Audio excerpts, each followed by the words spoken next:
Good evening, sir. Ako si Jana Maris M. Alejaga at ito ang aking final output number 1.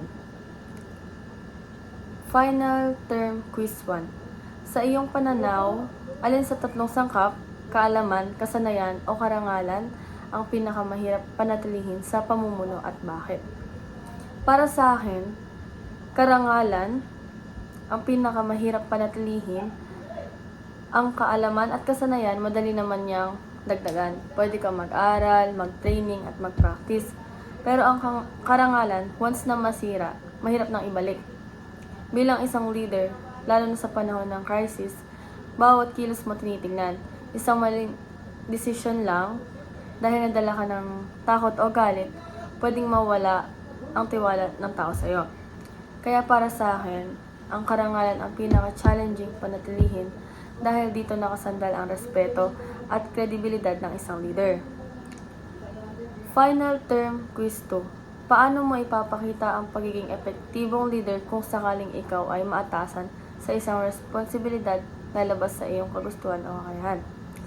Kung mag-a-assign ako ng task na hindi ko gusto o hindi ko ganoon kaalam, ipapakita ko pa rin ang pagiging epektibong leader sa pamamagitan ng pagiging responsable at open-minded. Gawin ko yung trabaho ko, hindi ko comfort zone, kasi bilang future criminologist, hindi puro paboritong gawain ang ibibigay sa'yo. Hingi ako ng guidance sa mas marunong sa akin at makikinig ako sa suggestions nila. Para sa akin, hindi kahinaan ang humingi ng tulong. Bahagi siya ng pagiging leader na marunong makinig at matuto. At syempre, gagawin ko ang task ng may malasakit at professionalism. Kasi doon lumalabas ang tunay na pamumuno kahit hindi mo gusto yung sitwasyon. Final exam. Kung ikaw ay nasa isang sitwasyon na kailangan pumili sa pagitan ng pakikisama at paggawa ng tama, paano mo ito haharapin bilang isang criminologist? Kung papipiliin ako, pipiliin ko ang paggawa ng tama. Mahalaga ang pakikisama, pero bilang future criminologist, mas mahalaga ang integridad.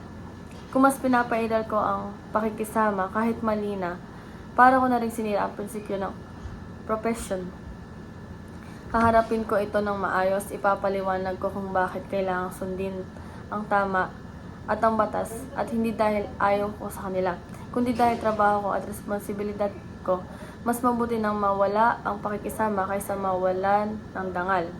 Sa huli, mas importante na alam mong hindi ka nagkompromiso sa tama kahit mahirap.